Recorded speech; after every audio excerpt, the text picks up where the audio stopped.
आप यूके का tourist visa सिर्फ 3,000 में ले सकते हो। आप सोचोगे कि ये कैसा हो सकता है, लोग तो इतने इतने पैसे ले रहे हैं, 5-5, 10-10 लाख, 20-20 लाख ले रहे हैं, वो भी टूरिस्ट वीज़ा का। तो आप कैसे ये बोल सकते हैं कि 3,000 में आप वीज़ा प्रोवाइड करोगे? तो यही सारी चीज़ें मैं स्टेप बाय स्टेप आपको बताऊंगा आज की वीडियो में कि आप सिर्फ 3,000 रुपये में यूके का टूरिस्ट वीज़ा ले सकते हो। आपको स्टेप बाय स्टेप बताऊंगा, आप अच्छे से वीडियो देखना, कोई चीज़ मिसिंग नहीं करना, ताकि ऐसा ना हो कि बाद में समझ ना आए फिर बाद में कमेंट करो कि ऐसा पॉसिबल नहीं है या हमें समझ नहीं आया। इसलिए स्टेप बाय स्टेप वीडियो को देखो, पूरी वीडियो देखो, आपको समझ आएगा कि क्या अगर आपके पास 3,000 रुपये सिर्फ है एंड डॉक्यूमेंटेशन है, आप यूके का टूरिस्ट वीज़ा ले सकते हो। ठीक है, यूके बड़ी कंट्री है, जैसे यूरोपियन कंट्री वगैरह जाना उसके लिए भी लोग काफ़ी काफ़ी ले लेते हैं। तो यूके का आप बता रहा, तो ये आपके लिए खुशी की बात है। फर्स्ट ऑफ ऑल मेरा नाम मैनुअल जेम्स है, मेरा ये चैनल है मैनुअल जेम्स वीज़ा। इसमें मैंने काफ़ी वीडियो बनाई है, आप इस वीडियो को देख सकते हो। एंड अगर आप tourist visa, study visa, work permit के बारे में इंटरेस्टेड हो तो इससे आपका बेनिफिट उठा सकते हो। ठीक है, अब हम स्टार्ट करते हैं यूके का टूरिस्ट वीज़ा। यूके का टूरिस्ट वीज़ा अप्लाई करने के लिए www.gov.uk के वेबसाइट में आना। इधर जाके फिर आपने apply for standard tourist visa, इसमें जाके अप्लाई करना। आप स्टेप बाय स्टेप देख सकते हो। इसकी फ़ीस सिर्फ और सिर्फ 115 पाउंड है। ठीक है, 6 मंथ का जब लेते 115 पाउंड होगी। बाकी जैसे जैसे जितने समय का लेना उसके हिसाब से होना। तो अभी हम स्टार्ट करते हैं अप्लाई नाउ में।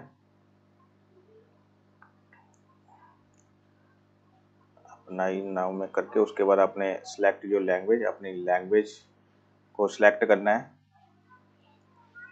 ठीक है, जहाँ जहाँ मैं क्लिक करूँगा अच्छे से आपने देखना है ताकि कोई चीज़ मिसिंग ना हो। उस पर select a country to provide your biometric, कहाँ से आप बायोमेट्रिक अपना करोगे? हम करेंगे इंडिया से, क्योंकि हम इंडिया से हैं तो इंडिया को सिलेक्ट करेंगे, फिर नेक्स्ट करेंगे। Check available visa application centre location India में है, बिल्कुल है, तो हम इंडिया से करेंगे। ठीक है, फिर यूके टूरिस्ट वीज़ा, ये सारा चीज़ लिखा होता है किस किस के लिए, ये सारा चीज़ पढ़ लेना अपने हिसाब से। ठीक है, उसके बाद तो check your what kind of visit, ये सारा चीज़ आपने देख लेना, आपने नीचे नीचे करना। उसके बाद आपने स्टार्ट करना, स्टार्ट नाउ में रजिस्टर ईमेल, ईमेल अपने हम भर देते हैं,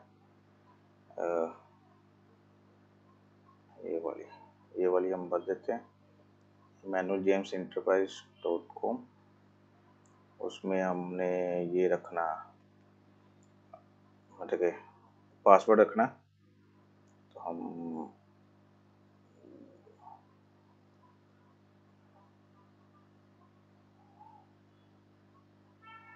30 फिर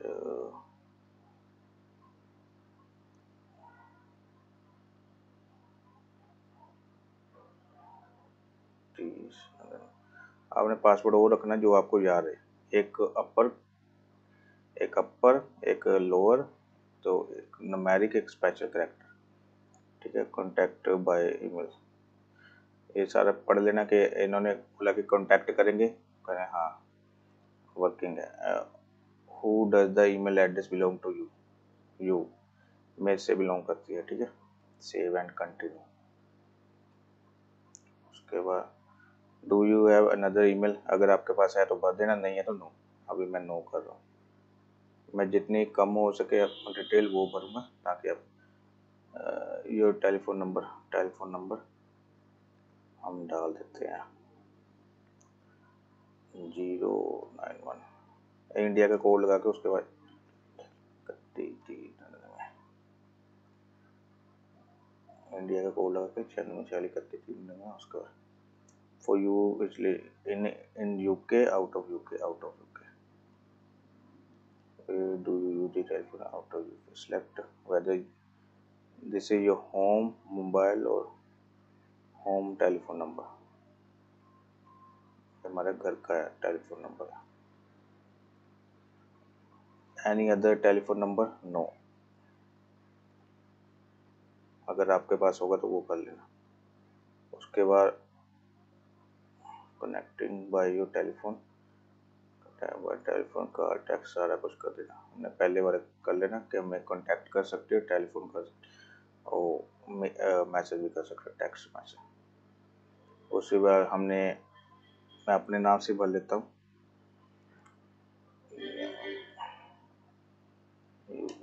Emmanuel, last name JAMES, James. ये मैं डमी एप्लीकेशन बनाऊंगा, बट आपको बता दूंगा कि किस तरह आपने करना है, ठीक है। In addition the name already provide, you are now or have any other, no, मतलब किसी और नाम से हम नहीं जाने जाते, सिर्फ इमैनुअल जेम्स के नाम से मैं जाना जाता हूँ। Select sex and relationship, male, relationship, single लिख देते हैं, मैरिड लिखते हैं, क्योंकि मेरे जा रहे वो है मैरिड वाले बंदे, तो मैरिड वाला कर देते हैं। उसके बाद जो एड्रेस हम कर देते हैं 506 DEL model TO town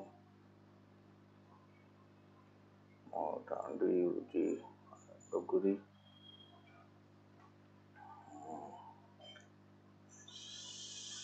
BS Sant Nagar DHIA Ludhiana LUDHIAN Ludhiana province PUNGAB Punjab postal code 14-10-01 country IN India.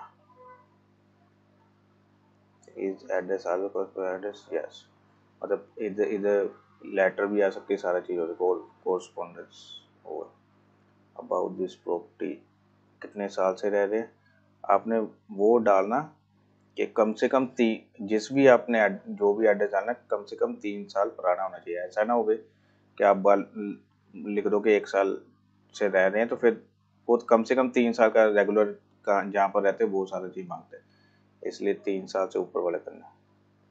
इस एड्रेस से हम लिखेंगे 10 साल से मैं रह रहा हूँ। एंड ओन, अगर आपके फादर मदर की तब भी ओन ही लिखना property.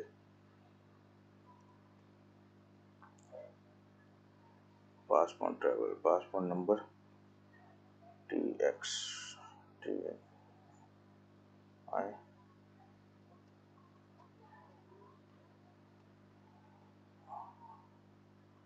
Passport travel country place of Chandigarh,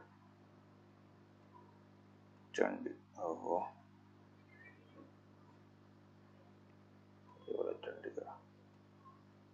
Chandigarh, date, एक मंथ जनवरी 24 चल रहा है 2014, 2014 को होया था। एंड एक्सपायर कब हो गया फिर 01 नहीं, इधर हमने भरना 2000, इशू हुआ था 2000 को, ख़त्म होगा 2030 को, 10 साल का पासपोर्ट होता है उसके हिसाब से, है ना। उसके बाद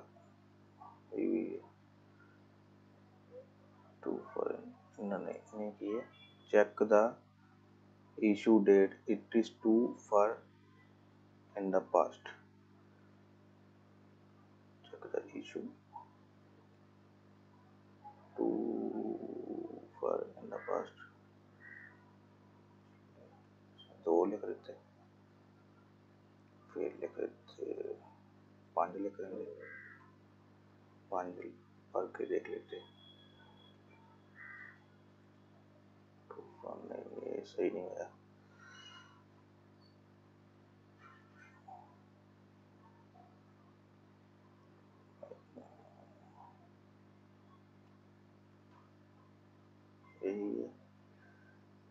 check the issue date, it is too far in the past, पहले 2000 2024, ठीक है ठीक है।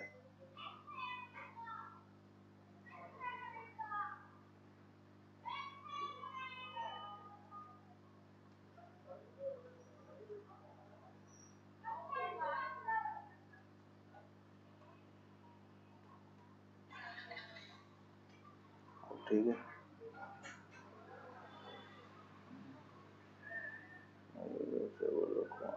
चेक चेक इशू ये की हो गया।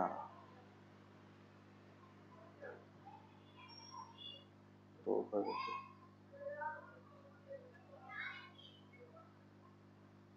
10 साल का 2000 दिसंबर का कर देते फिर।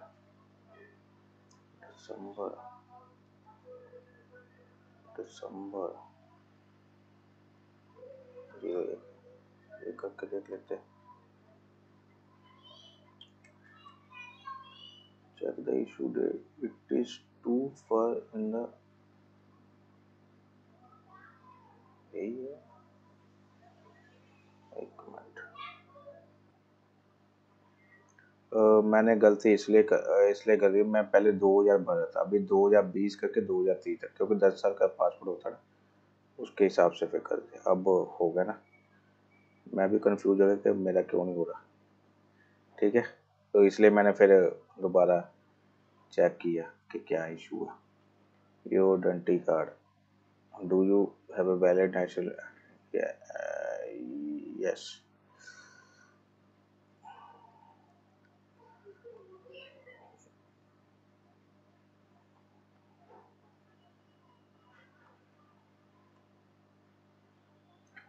Authority India, date of birth हम डालते 11/12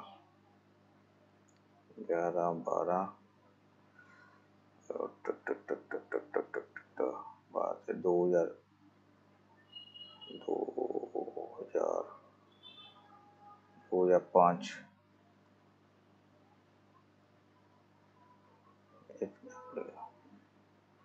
इसको नो ही करने, डू यू हैव, नहीं हमने करना नहीं, हमारे पास नहीं है, दूसरा नहीं है।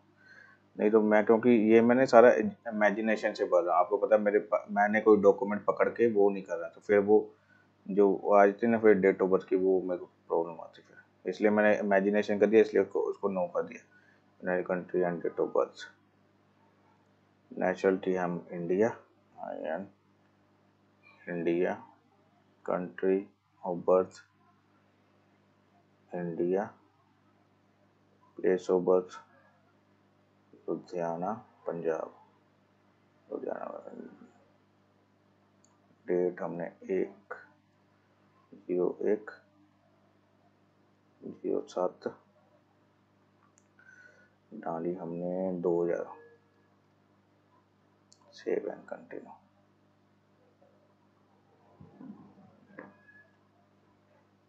Your other nationality no.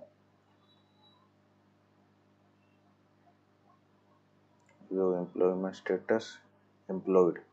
हमेशा ध्यान रखना, कभी भी किसी भी कंट्री का वीजा लगाते ना, ये डिटेल जरूर बनने, जहाँ एम्प्लॉयड या सेल्फ एम्प्लॉयड। कभी आपने स्टूडेंट अनएम्प्लॉयड नहीं करना, जो वो करोगे तो फिर जारी मुश्किल होती है, फिर रिजेक्शन के चांस हो जाते हैं।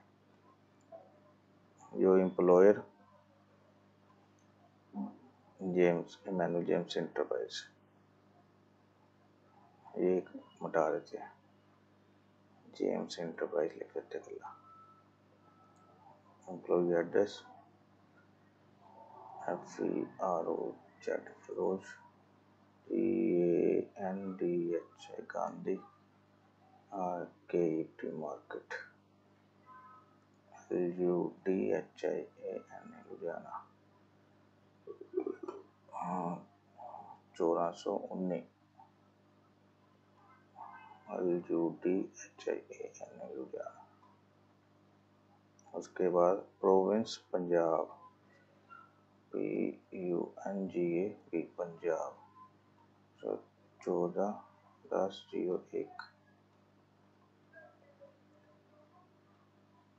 IN इंडिया एम्प्लॉय इसको फिर पहले डालना है 0 में इंडिया का कोड,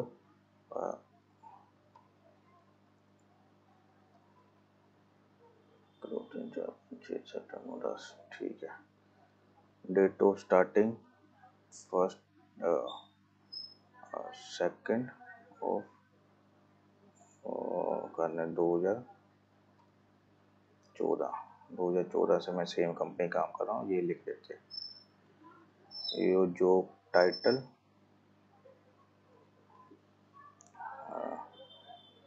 स्कूल वैन ड्राइवर, ये मैं किसी का भरा था, यही मैं लिख देता हूँ।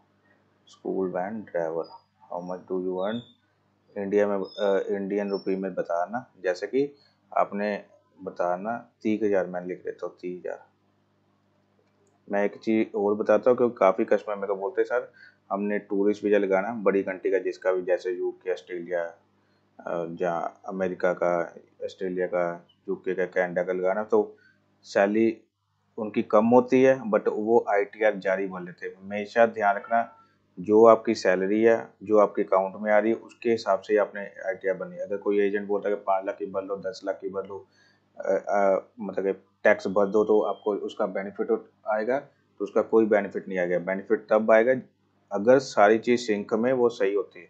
जो सैलरी है जो आपके अकाउंट में क्रेडिट हो रही है, जो बनता है टैक्स वो ही भरोगे, चाहे आपके नील जो सैलरी है उसके हिसाब से चाहे नील हो तो नील ही भरो, उसको जारी बढ़ा के ना बढ़ो, उसका कोई बेनिफिट नहीं है। सेकंड थिंग, बहुत सारे कस्टमर बोलते हैं सर मैं 5 लाख डलवा लूँगा अकाउंट में शो करने के लिए 10 लाख डलवा, बट वो ये नहीं शो करते कहाँ से वो पेमेंट आई है, एंड ITR भी वो मैच नहीं करते, तो वो भी गलत होता है। हमेशा ध्यान रखें सैलरी चाहे कम हो, जो क्रेडिट हो रही है, ठीक है, उसी के हिसाब से आपने ITR बनानी है, उसी के हिसाब से फिर एक्सपेंडिचर बताने हैं, ठीक है। ये चीज़ का ध्यान रखना है। मैं 30,000 इसलिए लिखा क्योंकि इंडिया में 20, 25, 30,000 वाले लोग ज़्यादातर रहते हैं, तो फिर उसके हिसाब से करना हमें। I am driving for school, ठीक है, यही चीज़ हमने नाले ये भी ध्यान रखना। काफ़ी लोग बोलते हैं अपनी सैलरी बहुत जब बड़ी बड़ी लिख देते हैं ना, 50,000 लिख रही, तो हमेशा ये चीज़ का भी ध्यान रखना इंडिया में 15,000 से जो कम सैलरी वो आपको कैश मिलती है, 15,000 से ज़्यादा जहाँ भी सैलरी मिलेगी वो हमेशा आपके अकाउंट में क्रेडिट होगी, क्योंकि ये गवर्नमेंट का रूल है कि 15,000 से सैलरी ज़्यादा देनी तो वो नहीं होगी। बहुत सारे लोग 20-20, 25-25, 30, 50-50 हज़ार की सैलरी दिखाते हैं बट वो अकाउंट में नहीं दिखा पाते। ये चीज़ गलती नहीं करनी, नहीं तो रिजेक्शन हमेशा आएगा, ठीक है। 15,000 से नीचे सैलरी वो आप कैश में दिखा सकते, कैश में मिलती है, बट 15,000 से थोड़ी सी भी ऊपर हुई वो सारी अकाउंट में आती है। तो उतनी सैलरी बताओ जो अकाउंट में शो करे, उसी हिसाब से ITR पे करो, उसी हिसाब से एक्सपेंडिचर बताओ। 30,000 जो नॉर्मल सैलरी आती वो हमने बताई, ठीक है। यो इनकम एंड सेविंग, इनकम वही है, सेविंग हमने ये लिख रही जो लोगों से हम बोलते कि अपना वो करके रखो कि FD वगैरह कराओ, ठीक है। FD हम कराते 5 लाख की, 5 लाख की मतलब बनी 5,000, 5,000 जी मतलब पाउंड में की, ठीक है।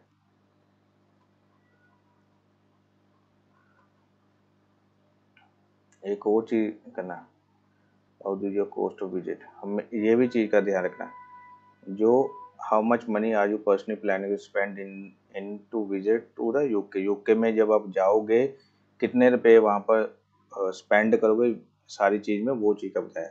जब मान लो आपकी 30,000 सैलरी है तो उसको 5 से गुना कर लो, 3 5 15 मतलब 1.5 लाख रुपए का सिर्फ आप लिख सकते। 5-6 दिन का प्लान बना के 1.5 लाख का दिखा सकते। 1.5 लाख से कोशिश करना कम ही हो, 1.5 लाख से ऊपर नहीं होना चाहिए। मतलब ये नहीं लिखना कि अकाउंट में 5 लाख पड़ा तो 5 लाख स्पेंड करके आने, ऐसा कोई नहीं होता। टूरिस्ट वीज़ा का वीज़ा का मतलब क्या होता है कि आपने जो एक्स्ट्रा मनी वहाँ से घूमने जाना है, ये थोड़ी खाली हो वहाँ से कंगाल होके आना।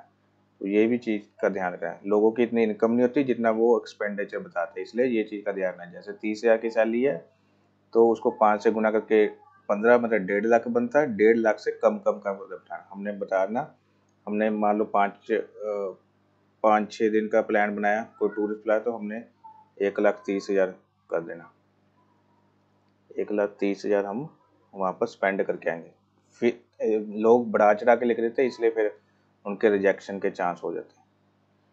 What is the total money you spend each month. मान लो मेरी 30,000 सैलरी है, उसमें से कितना खर्च हो जाता है। मान लो मैं लिख देता हूँ मेरा 13,000 खर्च हो जाता, 12,000 राउंड फिगर बता दूँ, 12,000 मेरा खर्च हो जाता। और 400 रुपये मैं डेली का खर्च देता हूँ, जो सैलरी जैसे 30,000 आई, 400 रुपये डेली खर्चूंगा तो फिर 12,000 की मेरा एक्सपेंडिचर हो गया। बाकी उसमें से जो बचता है मतलब 18,000 वो मैं सेविंग में रखता हूँ। ठीक है, ये चीज़ है। ये छोटी छोटी चीज़ें हैं, बट यही चीज़ हम पैसे वाले देखते हैं। Paying for your visit, if anyone paying to cost your visit, no, हम खुद ही खर्च रहे हैं, हमारी खुद की सेविंग है, उसी से हम जा रहे हैं। ठीक है, इतने अच्छे से कोई नहीं बताएगा। लोग सोचते कि हमारे पास ही बंदा है, ऐसा हम सारा चीज़ ना बताएं। डेट ऑफ जो अराइवल इन यूके में, जैसे मान लो अभी अब अगस्त चल रहा है, 3 मंथ बाद का बनाना है। जैसे अगस्त मतलब 8वां महीना चल रहा है, 9वां, 10वां, 11वां, नवंबर मंथ का हमने बनाना प्लान। तो हमने 5 तारीख को 05 11वां मंथ 2024 एंड डे जैसे 5 है तो 10 तारीख को हमारा फिनिश हो जाना। वो 5 दिन का हमने प्लान बनाना।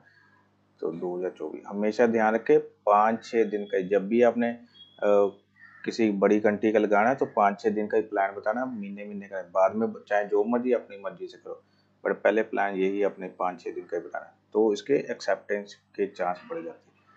अपने 5 दिन का प्लान बनाया, इसका आइटनरी वगैरह सारी वीडियो बनाई हुई है मैंने। इसको मतलब स्पीकिंग लैंग्वेज कौन सी आपकी, इंग्लिश है या अदर है। अगर आप हिंदी पंजाबी बोलते तो वही लिखो, क्योंकि कल को एम्बेसी वाले पूछे तो आपको कम से कम बात करना तो आए ना, तो इसलिए आपने हिंदी लिख लेना।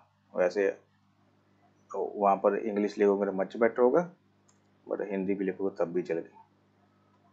कल को कोई बात करनी पड़े तो फिर अननेसेसरी कोई नहीं होगा ना। Main reason of visit tourism. Save and continue for your holiday visit tourist. ये सारा जैसे मैं पढ़ पढ़ के कर रहा, वैसे ही आपने पढ़ पढ़ के करना। एक्टिविटी में होता है जो आइटनरी बनी होती है ना, वो सारा यहाँ पर बनना होता है। मतलब कि पहले दिन कहाँ गए, दूसरे दिन कहाँ गए, तीसरे दिन कहाँ गए, ये आइटनरी बनी। आइटनरी कैसे बनानी वो भी मैंने अपने यूट्यूब में चैनल में वीडियो बनाई हुई है, उसको ढूंढ लेना वीडियो को, फिर आपको पता चल जाएगा। फॉर टूरिस्ट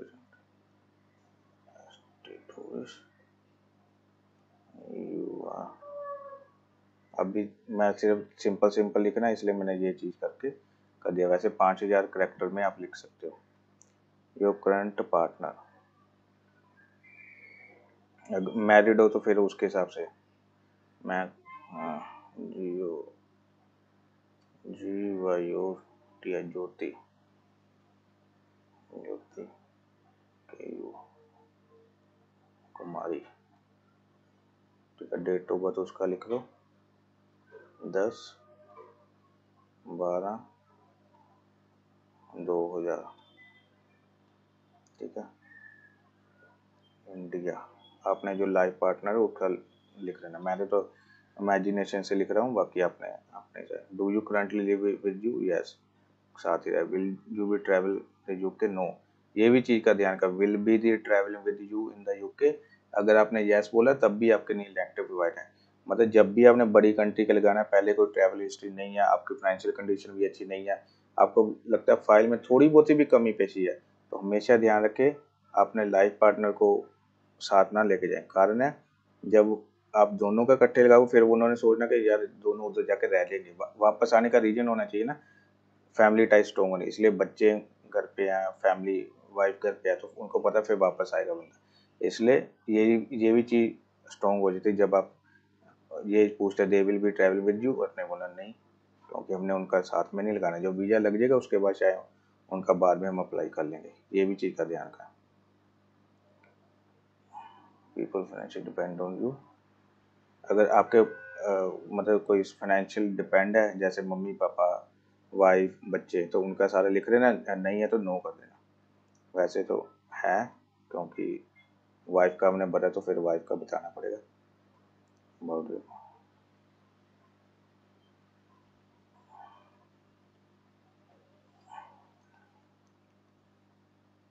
वाइफ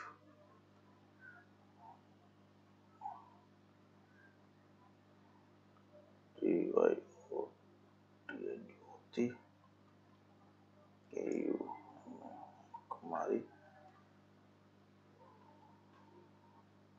अब मैंने क्या डेट ऑफ बर्थ लिखा था ये भी मैं भूल गया, पता नहीं मैंने लिखा गया था। जहाँ तक वाइफ का नहीं भरते हम सन बच्चे का हम भर देते, क्योंकि वो नहीं लिखा, क्योंकि मैंने जो इसका लिखा था वो मैं भूल गया, पिछले में क्या लिखा। सन ROHIT रोहित कुमार, ठीक है, रोहित कुमार। डे मंथ 7 2000, ठीक है। ये जितना डिपेंडेंट वो सारे लिखे। Does the person currently live with you, yes. Is person travel with you, no. ठीक है ना, एक वाइफ का हो गया, एक बच्चे का हो गया, तो उनको पता ये वापस आएगा, इनको छोड़ के थोड़ी कहीं रहेगा, तो एक फैमिली टाइज बन जाते जिसके चांसेस बढ़ जाते हैं। अगर dependent, no. Detail about your first parents, mother father का लिखना, पहले मदर का लिखना फिर फादर का लिखना। मदर का SUNIT, सुनीता, सुनीता कुमारी।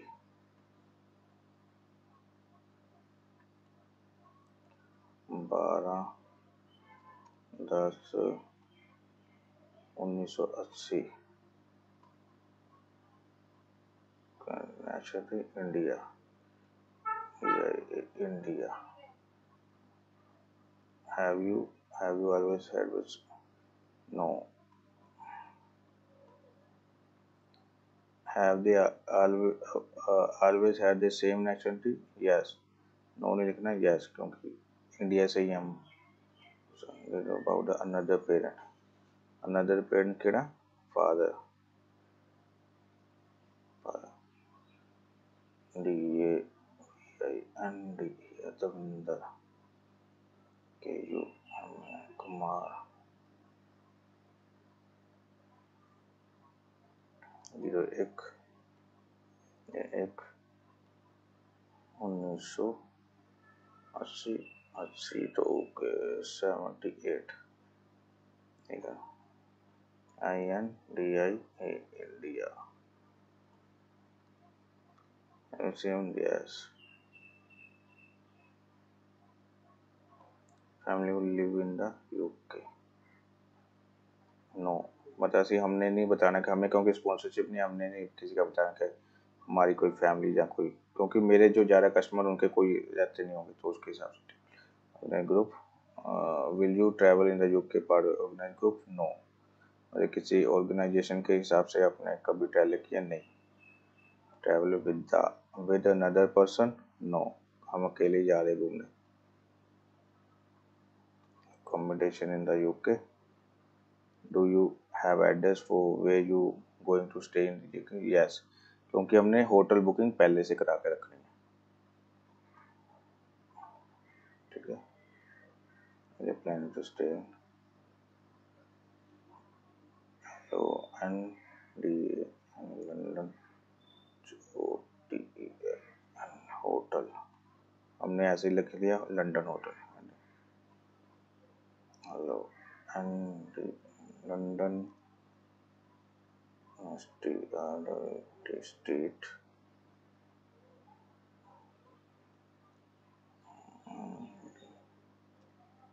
लंदन UK,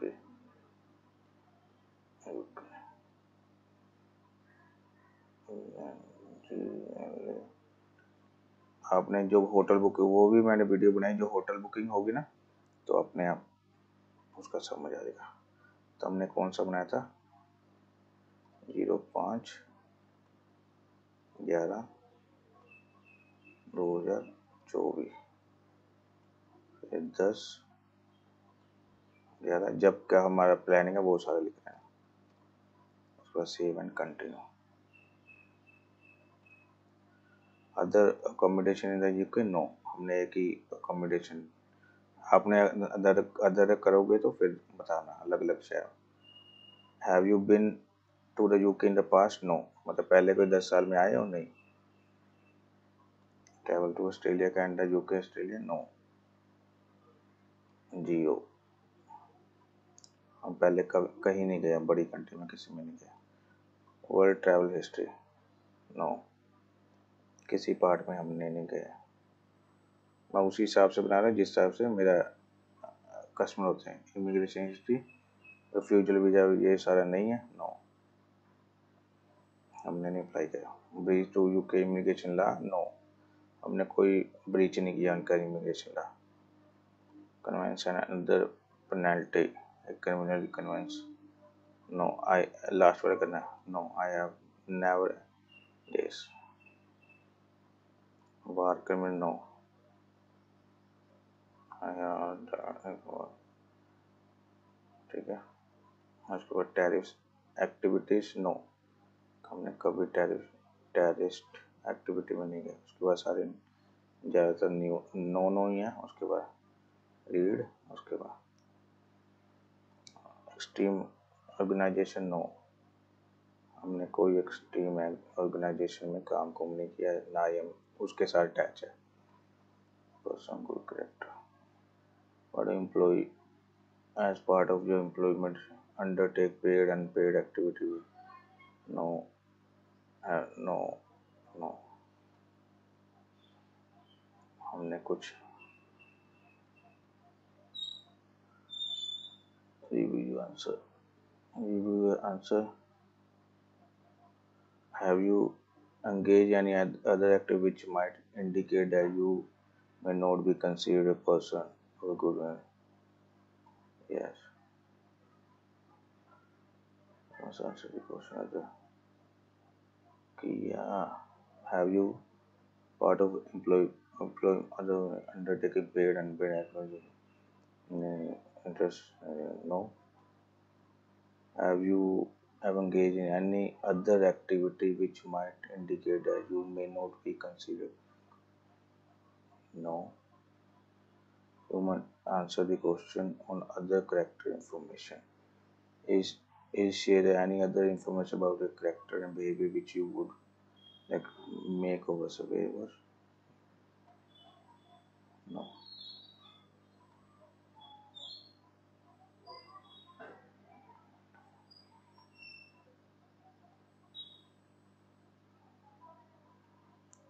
वो नो नहीं आना सी फिर। तो एम्प्लॉयमेंट हिस्ट्री, एयरफोर्स वगैरह चेक कितना काम, no, I don't work any job listed है ना, वो वाले से मैं हमने कभी काम नहीं। Additional information about your application,